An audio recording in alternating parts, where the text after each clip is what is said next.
Okay. Hello, everybody, and welcome to another installment of our weekly podcast, Inspiring Jewish Women. And I have a very special woman with us here today who has inspired me tremendously in my life. And I know that she will touch yours as well. Elissa Felder, originally from England. I love the accent, Elissa. Just wait till you hear her beautiful, eloquent words. And Elissa and I met a couple years ago through momentum, through the trips to Israel. We're both leaders. We've brought groups from our communities. And I don't know, there's lots of leaders out there, Elissa, but I think we have a very special bond because our passion is unity for the Jewish people, right? And we talk the same language. You know, when I met you, I'm like, I have met my match. This is my soul sister. So thank you so much for coming out here, for being with us. And do you want to just say hi to all of our listeners? Hello, all your listeners. I think this is a very meaningful topic that we're going to be discussing today. And it's an intense time period that we're in the Jewish calendar. And it's very apropos for Eve to bring me on because this is a topic that's very dear to my heart and I'm very passionate about this topic. So today actually is the new month of Av.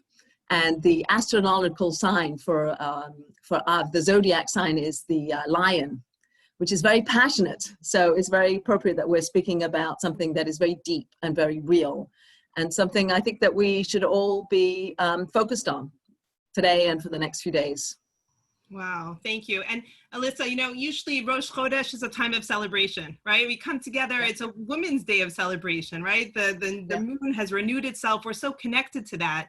And yet Rosh Chodesh Av, it feels different. It's not a day where we, you know, do special things or, you know, wear new clothing or go shopping or treat ourselves. It's a day where our sages tell us we like kind of tune down our joy.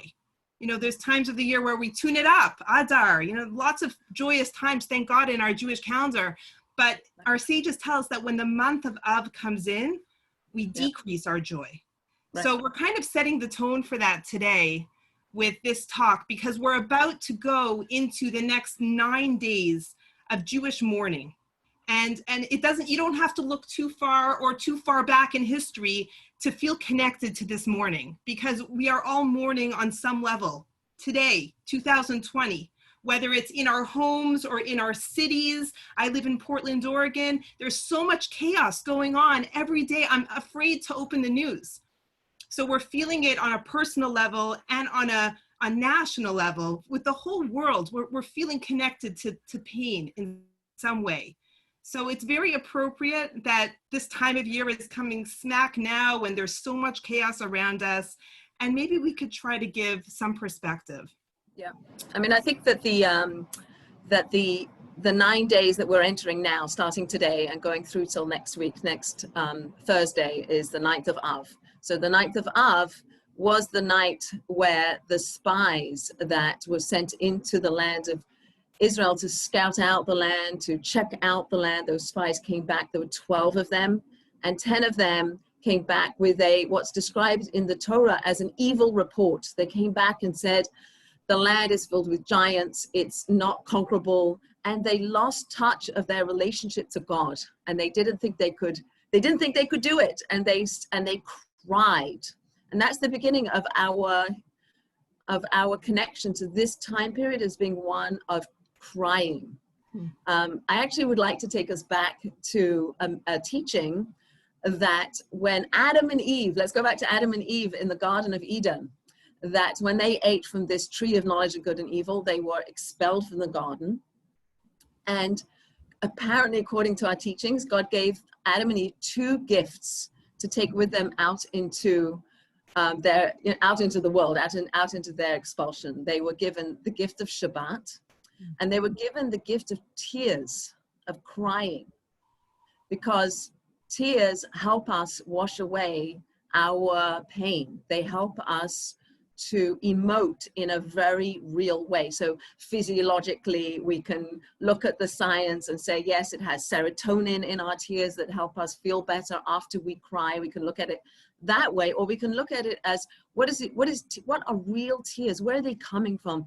And we speak on our trips about tears coming from our soul. It's our soul sweating, and we say it flippantly, but it's so real. When you get in touch with your break your heart open, like any experience where you felt really broken open, not peeling onions, but break open your heart, and what comes out is tears, because it's real and it's vulnerable, and it's an encounter with something that's bedrock of who you are.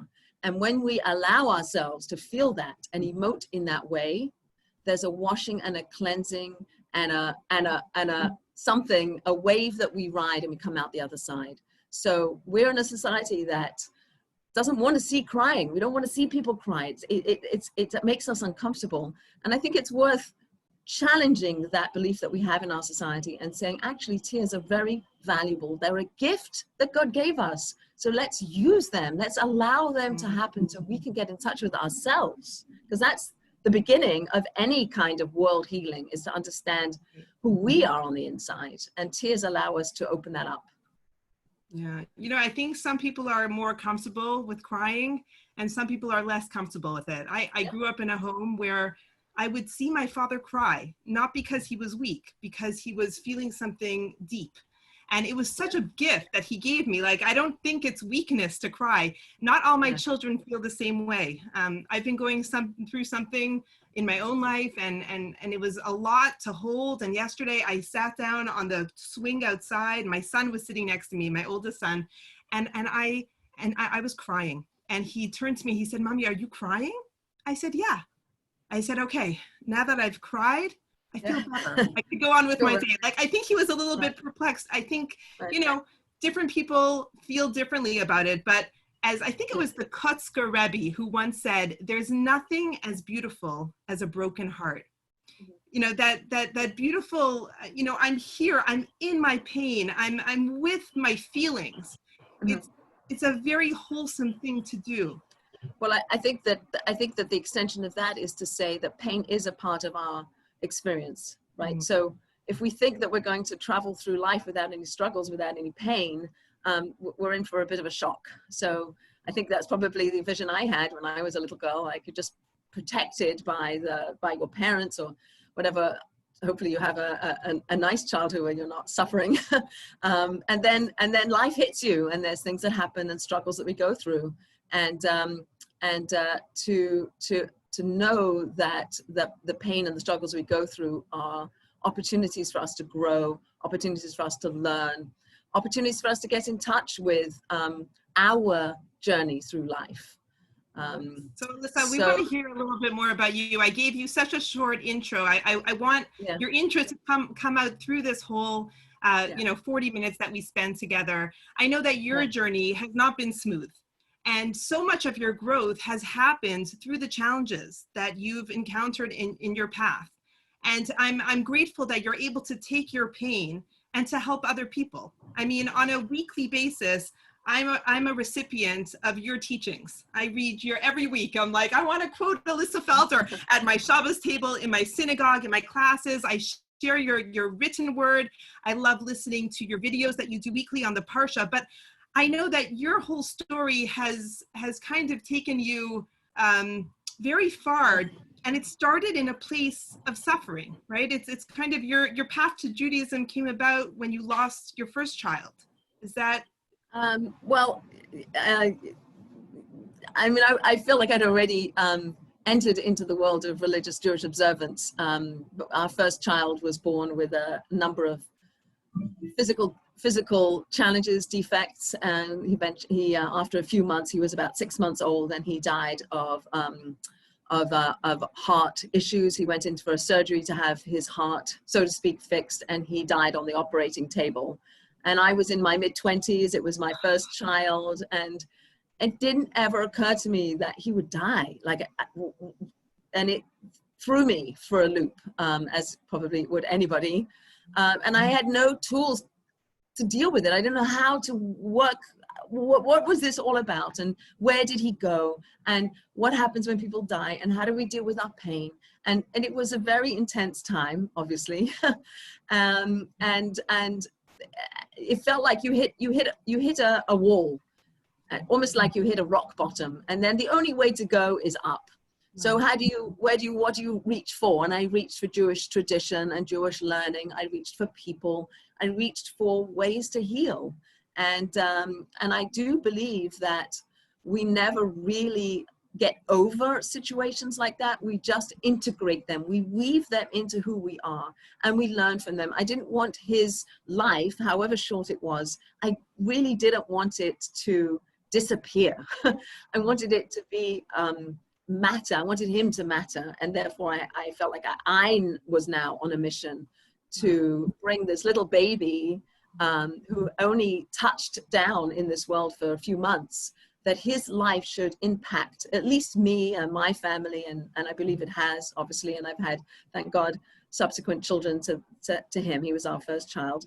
But those tears of loss and grief and suffering and pain are ones that you learn from, I hope, I think. And so the fact is that my daughter also lost her first child, which is a very interesting experience to go through again. And I felt equipped to teach her. She didn't want to be taught by me. She wanted, you have to experience your own lives, but you can listen to wisdom, and you can think about those things so that when you hit your roadblocks that you're going to come across, that you can be inspired, or you can see the path that other people have laid before you. So the tears that I cried were insatiable. There was no end to the cries until there was an end to the crying. And then I felt like I had come onto on the other side. Wow. And, well, I want to put out there, because I don't know how much our viewers know you and about you, but you have taken that pain and you've turned it into action. You got involved with your Chevra Kadisha, your Jewish burial communal work. And you've never looked back. I mean, you are you're the person that I call for questions. And it's just amazing to see how you could take something that's so raw and use it in a way that's so productive in a way. And my blessing to you is that you should not know any more pain or sorrow. Right. I mean, no one should. And every tear that you shed should be used for a purpose. There's this idea that God collects all of our tears, and he holds them in a very special place. I don't think tears ever go wasted. You know, they're special to God. We turn our tears into prayer very often. So it's just a very powerful thing to cry. So I want to now shift a little bit, because there was this story that came out, was it a year ago in New Jersey? Was it? So yeah, I think it was a year ago. I don't know. Don't remember. I feel like I'm in a time warp. But right. There was a tragedy. I mean, maybe you'll tell us more. I did print out the article that you wrote so beautifully on aish.com. It was called My Shiva Visit with the Ferenz sisters. Is that what their name is? Ferenz sisters in Jersey City. And basically, I want you to explain what happened, your perspective. I mean, this article moved me to no end, because I wanted to do that. I wanted to be there. I really, really wanted to be in pain with the Jewish people. Like when you know, the Jewish people are compared to one body. You know, if your arm is hurting, your whole body is hurting. You're in pain. And when someone is suffering in Israel or in Jersey City or wherever it is, in Providence, Rhode Island, where you live, when we hear of someone's pain, it's not just like, oh, okay, that's them. I'm here. You know, we're collective. We're one body, one soul, the Jewish people. So tell us about what you did, your experience, and how you grew from this. Well, I probably would take it from the other angle, in that going back to the experience with my child, Sam.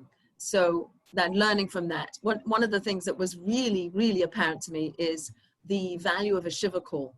And the people that came to our home, and they sat with us. They didn't offer pontifications of why this happened. They just literally, I mean, what can you say? You walk into a home of a mother and a father who've lost their first child, 6 months old, they're in their 20s. There's nothing to say. You just show up. You just show. If you're brave enough to show up, you just show up. And it's your very presence that is so comforting. And maybe the tears that you shed as you become that one soul in that one room, that's what brings comfort. We're looking to comfort the mourner. When we come into that Shiva house, we're looking to comfort you. And I can tell you that I still have the list of people that came to my Shiva house.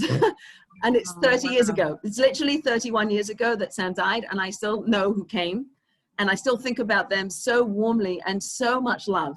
And so, like, I want to be those people. I want to be like those people that did that for me. And I didn't know about it, but now I do. So there's a terrorist attack that happened, and perhaps you've heard of it. These people ran into a Jewish supermarket in Jersey City, and they shot. And one of the people, I think they shot 2 or 3 people. One of the people who died at the scene was the store owner, the Mrs. Ferenz. I actually don't know her first name. I can't remember. Sorry. But she was killed in that accident. And we don't live that far away from Jersey City. And we went, my husband and I went down to the Shiva house, and it was not known to me. I didn't know that they were Hasidim. They were Satmar Hasidim. Doesn't matter. They're Jewish people. They're sitting Shiva. And we live in close enough proximity to go visit them. So we went to visit them.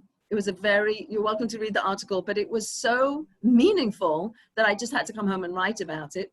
And having written about it, I had people emailing me and telling me, because we read your article, we also either went to that particular Shiva house or went to another Shiva house that we were humming and hawing, should we go, should we not go? And they went, having read the article. So the power that we have to just put it out there, just put stuff out there. You never know where it's going to land. You never know who it's going to inspire. You never know whose actions are going to elevate the world, because we're all learning from each other, right? So to walk into the Shiva house not knowing anybody, and then recognizing that I really didn't fit in, because this is a Hasidic house and I'm not, and it's obvious that I'm not. And I walked in, and all these women came over to me. Who are you? And I don't want to talk. Like, I want to be the Shiva person who sits in the back and is very quiet and just sits there. And, like, I don't know the people. I'm not going to be in the front row. And they just embraced me. They wanted to know who I was, where I came from. And at that point, you let them lead the way, right? There were 8 sisters, I believe, sitting Shiva. So I didn't know who I was visiting. I was visiting the home, the Shiva house. There were 8 sisters sitting there, bereft of their sister who had been murdered, and speaking so frankly, so honestly, so filled with stories. And one of the women, her daughter was getting married the next day, and they were going to continue with the wedding. I mean, it was just a very emotionally connecting experience that, again, it's like, you can't not shed tears. They're tears of pain. They're tears of the emotional anguish that people suffer. And yet in the pain, there's also a shalom. There's something about the fact that we have in our tradition, in our belief, in our soul, a hope for a better future, a hope for a rectification of all this pain and suffering that will go away one day. God promises the tears will be wiped away. We won't be crying in the future. We have this Shabbos, is known as Shabbos Chazon. It's the Shabbos of vision, a vision for a better future, a vision where we won't be crying anymore. So as much as we're crying today, and I know I'm crying today, and I don't minimize the pain, there's a vision. It's not despair. It's not for nothing. There's a meaning behind it. Might not know the meaning, but there's meaning. Wow. I mean, the story that you shared and that you wrote about on H.com, this Shiva visit, it seems like not such a big deal. For you, it was like, I was going to pay a Shiva call, like not a big deal. I'll sit in the back, I'll leave. But there was something about it that really like woke up the world, because sometimes we do feel kind of, I don't know, in our own pockets of the world and disconnected from the greater, Jewish people. And you wrote over here that, a Hasidic woman asked you, who are you? And you uttered, I'm a member of the Jewish people. Like, it's just such a simple thing.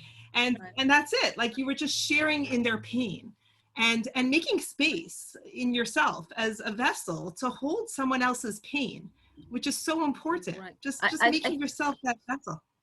I think the other thing, as you're talking, I'm thinking out loud, and that I wasn't expecting that question. right? No, you know, it took me by surprise, and I realized that it wasn't, they didn't want to know my name. It wasn't about my name, right? It was about like, why are you here?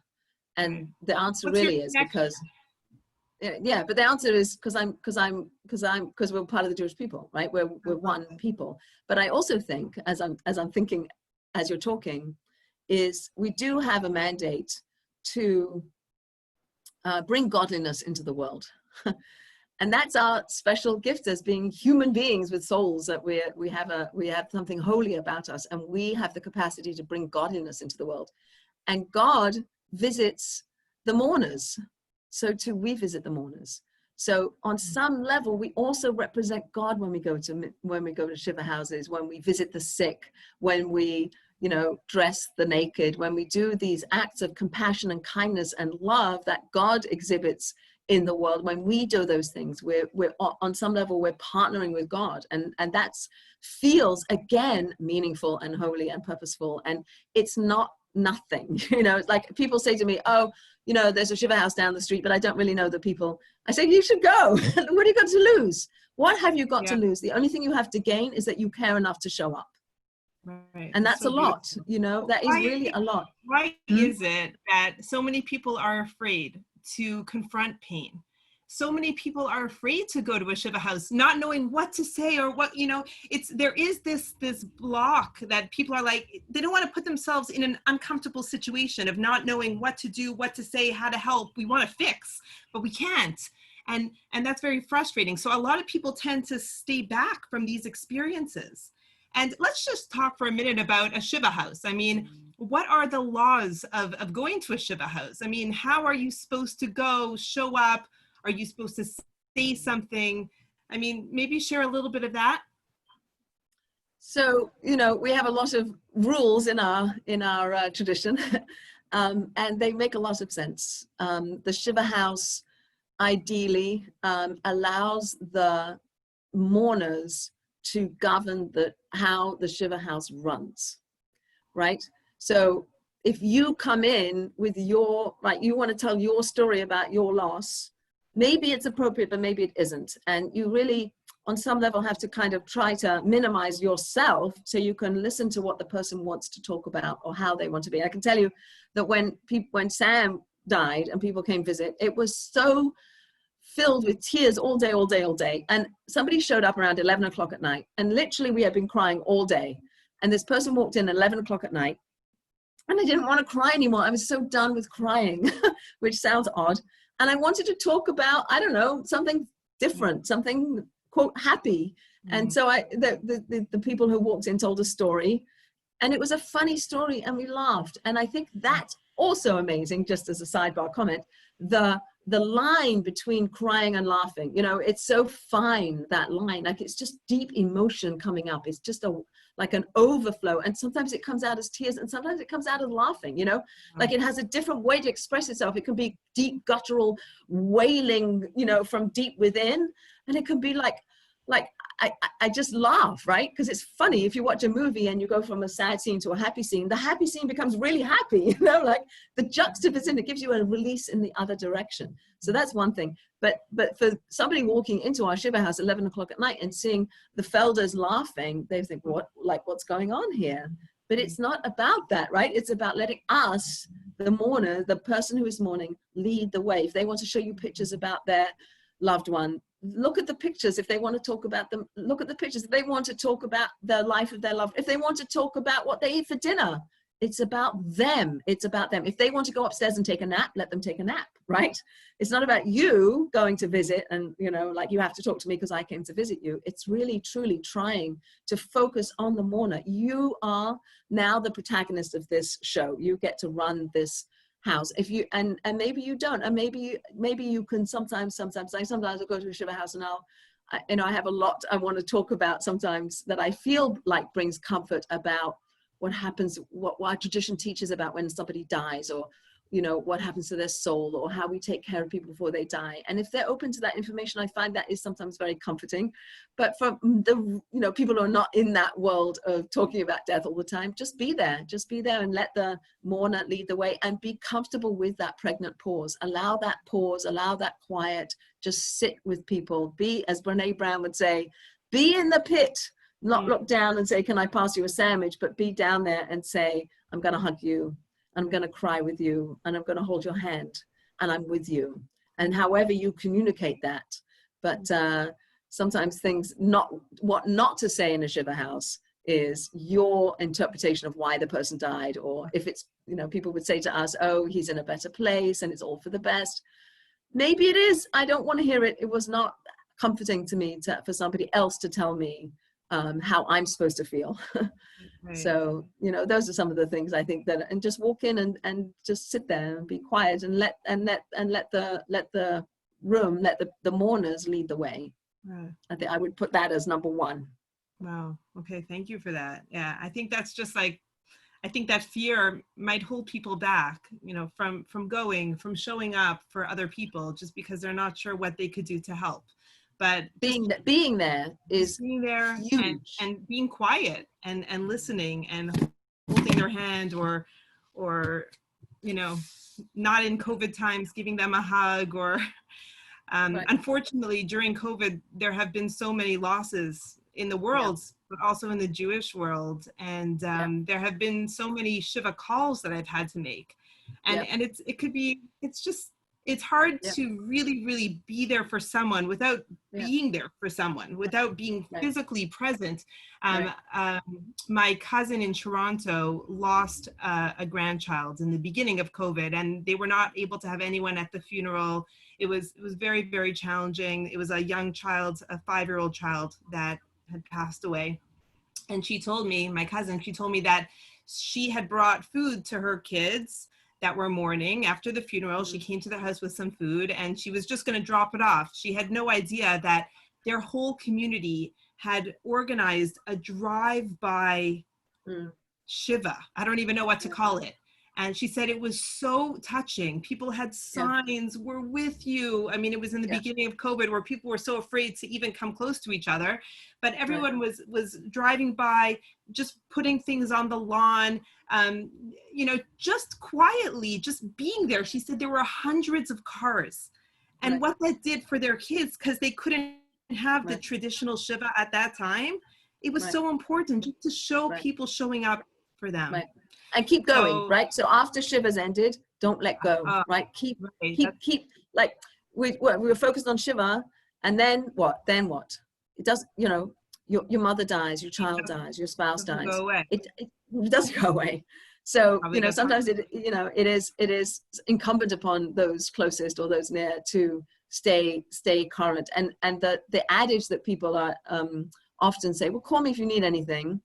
It's really hard. Like, people who are mourning don't call you. They don't. They need you to call them. They're not in a place of power and confidence where they'll call you. They feel needy, and maybe that's something else we could try to be better at doing, is to follow up with people after Shiva.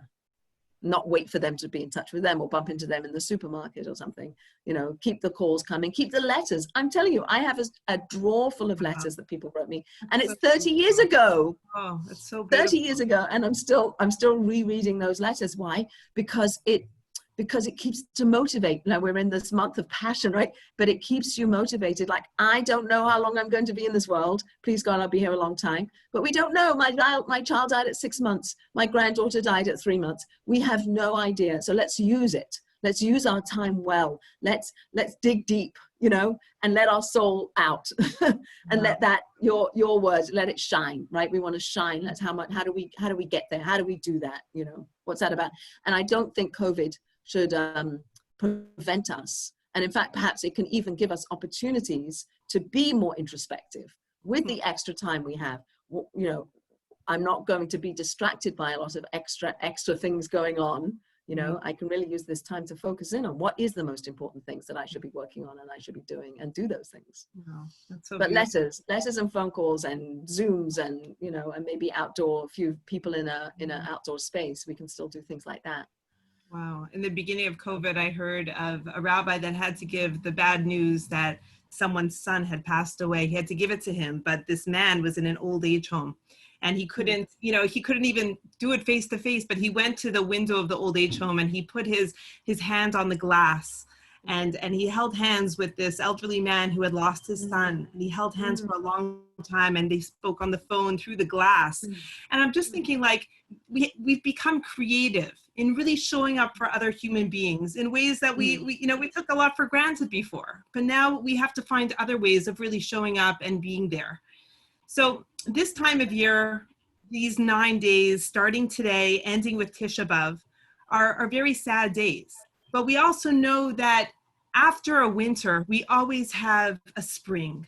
We're not meant to be in a sad state forever. And at the end of a Shiva, we actually there's customs. I mean, I don't know all the customs. I've heard two interesting customs. One that's more well known is that after Shiva, the family gets up and they walk around the block. Is that something that you did, Elissa? Yep. Okay. And hopefully people come with you. It's not alone, right? Okay. It's about re-entering the world. You're re-entering the world. Your world has changed. When you've lost a loved one, your world has changed and it's not going to be the same ever. There's a rip in the universe. It's new. It's different. So you've been in your home for 7 days and now you're coming out and you're beginning the next chapter, but you're not fully engaged with the world. We still have restrictions of things that we don't do. For the first month and the first year, right? Yeah, right. But you become defined as a mourner. And I think it's a good thing. Like, I don't know, I've seen people who lost a mother and went back to work the next day. And we have built in to the Jewish tradition, the title that you are a mourner. And there's things that allow you that space to process that and saying Kaddish, doing acts of kindness, and we continue to do those acts of kindness. We're still linked to those that came before us. It's interesting, this week's Torah portion is called Dvarim. It's the beginning of the book of Deuteronomy, and it says that Moses is talking to all the people, and there's a teaching that all the people are literally all the people that have died, all the people get to come, all the people are listening to this. We are now re-entering this covenant with God before we're entering into the land, all people. And I think it's a very, again, for me, a very comforting thing to feel like we're a link in a chain, right? So we're part, like you have spoken so eloquently about our souls being interconnected, but so we're souls interconnected horizontally and vertically. We're through all time, through space. There's a soul called the Jewish people, and we're a piece of that. Right. And so the people that predecease us, the people yet to come, we're connected, like almost like grapes on a vine. We're clustered. And so when I think about my son or I think about my granddaughter, I think, like we plant seeds in the ground and you water them and they dissolve into the earth and then they sprout as a tree. We had the destruction of the temple, which is what we're focused on now. And we have a vision that there'll be a third temple. We have what's going to grow in the future. We lose our loved ones. We have a teaching of a resurrection and we'll come back together and we'll see those people again. So again, hope. We're people that hope. And that's very important. If we give up, then I don't think we're in a good place, but to feel like you're something.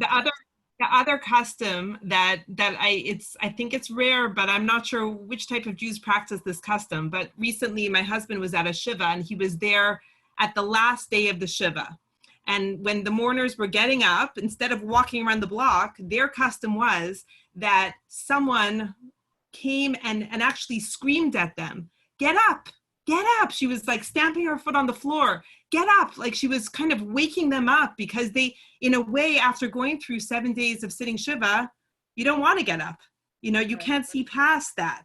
And I'm not sure where this custom comes from. It was a lady a Rebbitzin that had come from England. She was sister-in-law of the like her husband, I guess, was one of the mourners. Came from England? Wow. Came from England. She's a Rebbitzin there. And my husband had never seen anything. He said, Eve, it was kind of shocking because she's this very edel, very calm, very dignified lady. And all of a sudden she's screaming at the mourners, get up from Shiva, get up. And until they got up. So I don't know. I'm not sure. Have you ever heard of that custom? No, but I think the message behind it is that we mourn when it's appropriate to mourn, Right. and then we move on. Hmm. And again, it's not that you fixed it and the hole's gone. It's No. like you got to keep moving, right? We can't get stuck in shiver mode for the rest of our lives, right? We got to get up and do the next phase and keep moving. So on that score, it's so interesting. If you look back into the Torah, and Jacob, when he learned that Joseph had been killed, but he hadn't been killed, but he was led to believe by his other sons that he had been killed, he never stopped mourning. Mm. He never stopped mourning. And one of the teachings given as to why he didn't stop mourning is because he never really gave up hope that he would see his son again. There was still something subconsciously in his mind that he didn't quite believe it, that he would never see his son again, was he really dead? You know, and I cannot imagine what it's like to lose somebody in war and not know if they really died or not. But that's the sort of the holding pattern that Jacob was in, that he never stopped mourning, it says, until he saw Joseph again so many years later. And that's the same thing we're doing. We're still mourning. It's been thousands of years since the temple was destroyed. There's a story about Napoleon. Apparently, Napoleon Bonaparte walking by a synagogue and hearing the lamenting and the wailing of the people inside the synagogue. And he said to his advisors, "What's going on in there?" And they said, "Well, the Jews are mourning the destruction of their temple." And he said, "Well, when did that happen?" And he said, "Like 1700 years ago." And he goes, "What?" You know, like people who have a hope and it's not ended. We've not put that behind us and moved on. We're taking it and we're looking forward. It's going to happen again, right? So I think didn't he say at the end of that, he said, you know, a nation that will still mourn after so long will see the rebuilding of their temple one day. Thank you. Yeah, it's very powerful. Yeah. Very powerful, right? So, yeah, I mean, we mourn and then we keep mourning and we get up and move. And you know, I once had a very unique experience. This is going back, I don't know, over a decade ago when I lived in Israel. We had many weddings. Like we would go to maybe sometimes 2 weddings a night. You know, it was just there were so many simchas to share. And I remember one day we had a shiva. It was a very sad shiva house. I mean, every shiva house is sad, but this was it was a big tragedy. And we went to the shiva, and then from there we had to go to this wedding. And I remember like coming out of the shiva full of tears, heartbroken, just feeling such a hole, just feeling so in pain. And I said, I don't think I could go to this wedding. Like, you know, they'll forgive me, I'll explain. And I think I was with my husband, and he said, we have to go. We have to go to the wedding. And I remember like kind of fighting it a little bit, but ending up, you know, going along with him, thinking I'll stay in the back. I'm really not in the mood. But when I got there and when I saw this beautiful chatan and kala, and remembered my obligation as a Jew to be misameach, the chatan and kala, like it's one of the greatest mitzvot, to bring joy to the bride and groom. And it took me a few minutes to process, but eventually I went right in, smiled, danced with the bride, danced with the mother of the bride, you know, did my mitzvah, and then was able to leave. And I remember walking home that night feeling the conflicting emotions inside of me. And it was also a moment of feeling like this is what it means to be a Jew, to be present in the moment, that sometimes we're in mourning and sometimes we're in celebration. And we should always be in celebration, but there is mourning. And we can't get to the celebration unless we're properly in the times of mourning. And just to end this fabulous time together, I just feel it's appropriate to say that, I know, we could go on and on, but I think it's important to mention that the saddest day in the Jewish calendar, Tisha B'Av, is known to hopefully become a day of celebration one day in the future, right? It's just like, how could it be though? How could you hold both on the same day? That Tisha B'Av, the day of mourning, the day of fasting and sitting on the floor and, you know, taking ourselves away from everything that comforts us, that day is supposed to become a Yom Tov, a day of celebration in the Jewish calendar? How could it be? But the seeds of Mashiach are actually planted on the day of Tisha B'Av. It's kind of hard to fathom or to understand such a concept, but the hope that you spoke about is there. It's there in the pit, that pit that you talked about from Brene Brown. That pit is where things there's only one way to go. It's up, it's hope, it's growth. It's only towards a better time. So it's important to be in that place, to be in that pain, and to hold people in that pain. Right. And you spoke a little bit about the fear of encountering pain. It's hard. It's not easy. But I think if you felt your own pain, then perhaps you have more equipment then to allow others to feel their pain. Right. So it's allowing yourself to feel what you feel, so that you can then hold others. And I think that's hard. Like, can we even start with ourselves, feel our own pain, like let it, like really feel it. And what are the impediments to that? What blocks us from crying? What blocks us from loving? Like those are the, I don't have a standing on one foot answer for those things, but if we do open our hearts, and it is like you said, the tears, the prayers, the tears, the gates of heaven are opened when we cry from our souls, when we cry from our hearts, and we cry out to God. And that those tears that we cry are ones that will I lost my train of thought. Sorry, I lost my train of thought there. But the tears that we cry, they're purposeful.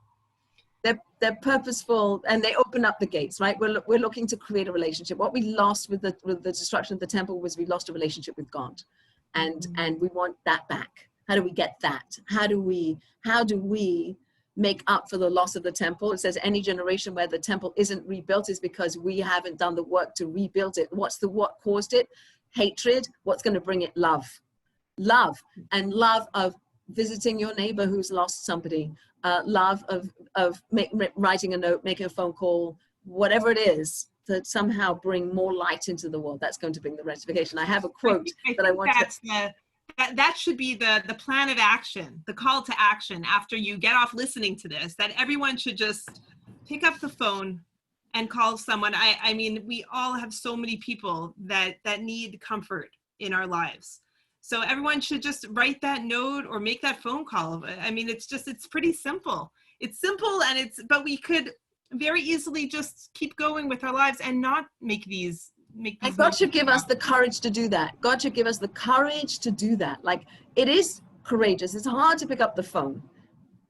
And you're one-on-one, and even a shiver call, like it's so hard to make a shiver call when you can't sit in the back and be silent. Like you're on a phone with somebody, you have to say something. So what is it? I'm thinking about you. I love you. I'm so sorry. That's it. That's so nice. You said something really important before. You basically said that you need to first feel your own pain, and then that gives permission to others to feel theirs. I mean, this is so in line with all, the buzzword of vulnerability and everything. When I see this in my work all the time, that when I'm able to open myself up and be real with another person, it gives them permission to do so as well. That's when things take off. That's when real change can happen. That's when relationships can flourish. So I think even before making that phone call, it's being with, how do you feel about this? Could you tap into the pain that you're feeling for a fellow friend, a fellow person, a fellow Jew that's struggling? It's taking that moment and then bringing that forward and saying, I'm with you in your pain, but from a real place, not just chit chat, but really, really feeling someone else's pain. And I think that maybe we could bring Mashiach. If we all do this, maybe we could bring better times just by all of us doing our part. And maybe this year, Tisha B'Av, that's only in 9 days, who knows? Maybe it'll turn into a day of rejoicing with the coming of Mashiach. I'm praying for it. We're waiting for it. All of us. We want it. We're crying. And like you said, we're crying. We're crying not just for ourselves and not just for our immediate communities, for our Jewish, we're crying for the world. The world is in not a good place, and there's lots of pain and suffering out there. And it is an opportunity in these COVID days to truly, open ourselves up and cry those tears that were a gift. They were given back to Adam and Eve as a gift. And they're in us. They're in us. We have this blessing we say when we go to the bathroom about opening up our orifices and our cavities. Open up your tear ducts and let the tears come. Real tears. Beautiful. Heartfelt tears. Beautiful. That the bracha, the blessing that we say when we come out of the bathroom can also relate to our I Tidaf. never thought of that. I never thought of that part of it, but that's so beautiful. Like just to let things flow the way that God intended for them to be in a healthy way, emotionally. It's a gift. It's a gift. Such a Yeah. gift. Such a gift. Well, this Tisha B'Av, God willing, we should have better times. But if we find ourselves in 9 days from now sitting on the floor and honoring the day of Tisha B'Av in a sad way, then it's important to kind of bring your emotions to a place of tears. And there's lots of sayings about if everyone would just shed one tear, God would have to take us out of this exile. He'd have to just, and I imagine God having like a cup. I mean, it's probably a very big cup at this point, but a cup where God collects all the tears, and hopefully we'll turn those tears into tears of joy. So I just want to thank you so much for coming and sharing of yourself and your stories. And we have so much to learn from you, and we should all continue. How is there a way for all of the listeners to find you, to hear your beautiful Parsha weekly videos and beautiful written emails that I receive in my inbox? I wait for them every week. Well, I guess they could be in touch with you to be in touch with me. That would probably be one way, if you don't mind that. But my name, Elissa Felder. I'm on Facebook. You're welcome to friend me, and and you can watch my Facebook Live videos, or email me, elissafelder@aol.com, and I'd be happy to send you the emails, the Devar Torahs that I write every week on the Torah portion. But they're more coming from my soul than academic. No, they're so beautiful. And I told you, I think you have a book in you. You need to compile all these beautiful writings. It's just, they really touch your soul. What comes from the soul what comes from the heart enters the heart. And yes, definitely, very heartfelt. So thank you. And Hashem should give you a lot of strength to continue doing your holy work and supporting so many people that are going through hard times, and continue living life so beautifully and so fully. Thank you. And wishing everyone a Chodesh Tov, a good month ahead, and may we get through this period of pain and come out on the other side, and God willing, we should celebrate sometime soon. Okay, thank you, everybody. Have a wonderful day.